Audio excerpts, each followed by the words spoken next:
Hello and welcome back guys, nagbabalik naman tayo sa panibago nating Minecraft video. At itong Minecraft video na ito ay tungkol na naman sa survival series. So ito na nga pala yung mga progress natin dito sa base natin, no. As you can see dito, meron tayo dito maliit na wheat farm. Unti pa lang siya kasi di pa tumutubo kaya di ka pa malagyan ng iba pa. At ito naman sa may bandang kanan ko ay ang ating portal, nalagyan ko ng wool. Ayun yung mga kinuha nating obsidian. Tapos ito dito naman ay dito yung ating axolotl na nakuha natin sa Lush Cave. Nagawa ko rin ng bahay later pero dyan muna siya. So ang first objective ko ngayong episode ay kumuha ng mga dirt para takpan yung mga kalat dun sa base ko. Yung mga kalat na yan ay mga cave. Kasi ang pangatignan ng base ko pag puro butas. Kaya tatakpan ko muna sila.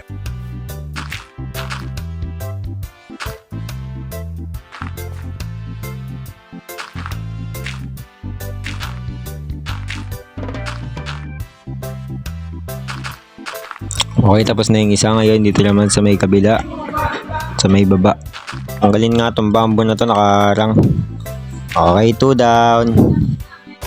Check ko nga kung ano yung spawn point dito sa may nether. Crimson. Merong bastion katabi ng portal ko. Dulot ko yun sa sa mamaya ng bukas ng hapon ng gabi na madaling araw. Makakuha nga muna ng mga pagkain. Paubos na kasi yung meron na kinuha ko nung nakaraan pa eh. Kaya kukuha muna tayo ulit ng pandagdag. Wala pa akong maayos na food source kasi yung farm ko mahina pa. Kaya meron ulit tayo. Alright, gagamitin natin itong fence na to para para makagawa tayo dito ng kulungan ng mga baka. So ayan, ngayon kailangan naman natin ng mga carpet. Which is wala ako. Day 7 na pala tayo. So matagal-tagal naman pala tayo dito sa world na to. Ayos, meron na tayong dalawang wool. Pwede na tayo gumawa ngayon ng carpet.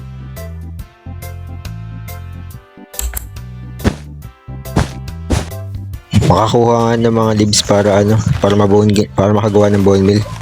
Para tagal kasi tumubo ng mga wheat eh. Dito lang makakuha ng mga baka. Ito na yung unang baka natin. Pasok dito, pasok. Nice one. Napakalayo naman itong pangalawa. Hirap na rin dalhin sa base. Kailangan ko pa mag-add na mabagal. Yan, okay na. Diyan lang kayo Kulang pa ng wheat, hindi ko pa hybrid.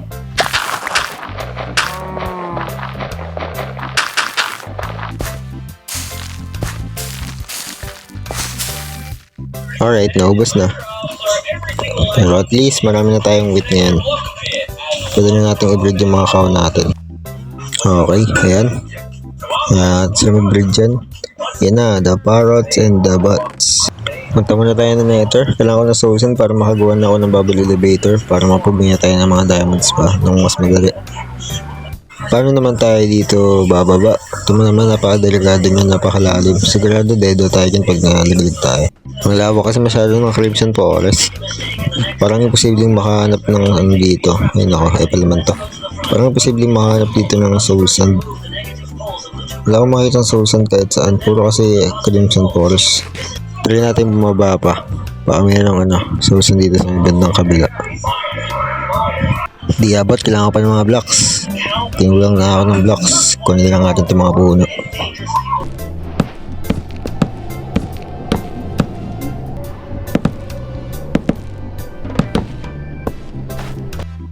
Ngayon naman, puro baboy. Isang piglin. Tapos tignan mo naman, naparaming haglin. Tudumugin tayo niyan pag bumaba tayo dito.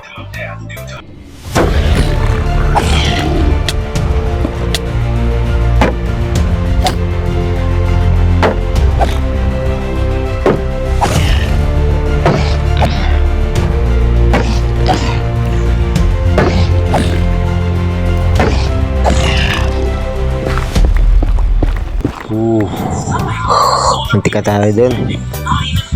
1 hour to.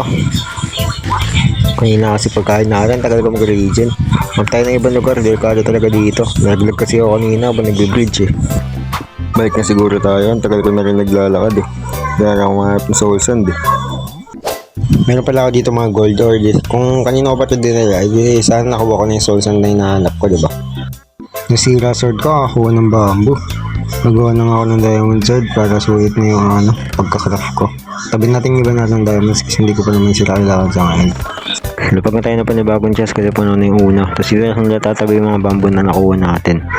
Gagamitin natin yung pang fuel sa super smelter na gagawin ko sa mga susunod na panahon. Kaysa gumamit tayo ng lawat ng coal tsaka ng kelp, mas madaling i-grade yung bamboo kaya dito ako magpo-focus. Tsaka na tayo mag-upgrade sa kelp kapag medyo madali na siyang kunin. Ngayon kasi wala pa tayong automatic farm nun. Kaya bamboo muna tayo.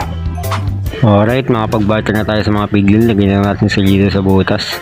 Tapos bigyan na natin sila ng gold. Sabi naman yan, 40 na soul sand. Isa lang kailangan ko, ba't napakadami? Uy, natake ako ng baboy.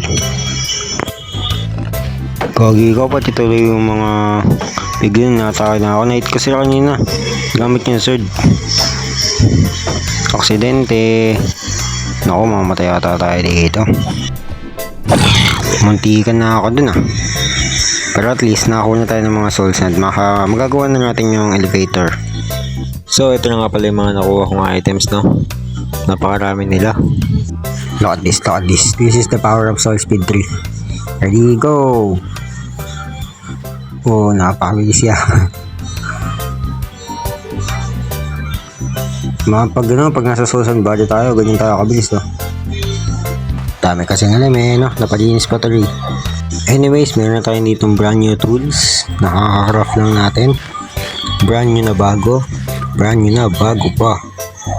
So papunta nga pala ako sa ocean para kumuha ng mga kelp para dun sa bubble elevator na gagawin ko nga. At kaya alam ko dito na may ocean dito sa banda sa north kasi tumingin ako sa Chunkpay seed map. Ayan yung mapa. At pero yung village dyan as you can see. Pero tsaka na natin pupuntahan yan. Maglalink kasi tayo dyan ng portal para mas mabilis natin makukuha yung mga villager. Okay, kuha na lang tayo dito ng mga ilang kelp. Nagkataon may shipwreck pa sa taga natin kuha na yung laman na yung mga chest dito.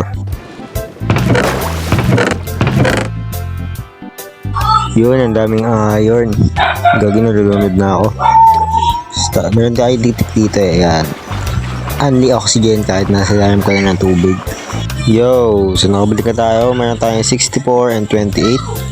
Bawal pa rin si Librade, tintagal ko na doon. Sabi muna natin yun itong ganun.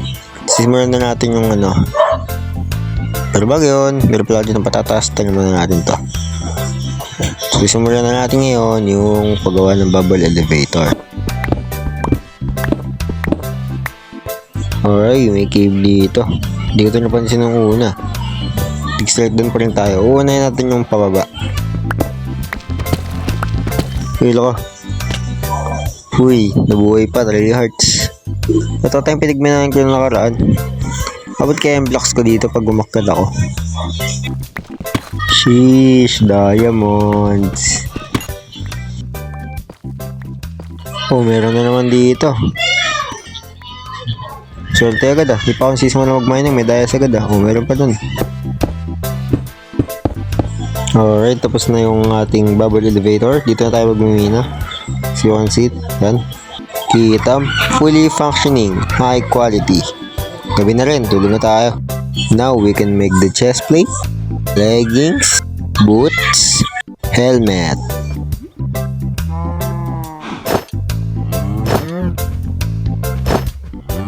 Hey, full diamond armor na walang enchant. Pero okay na rin.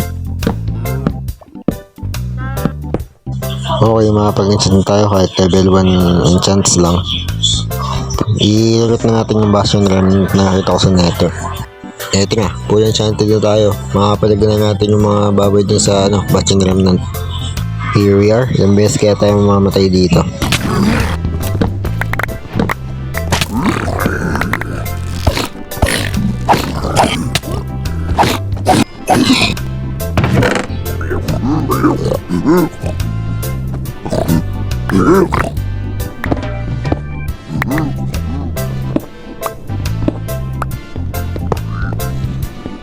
Success! Marami tayong nakuha mga items gaya ng trim, tsaka nakakuha rin ako ng silk touch na pickaxe.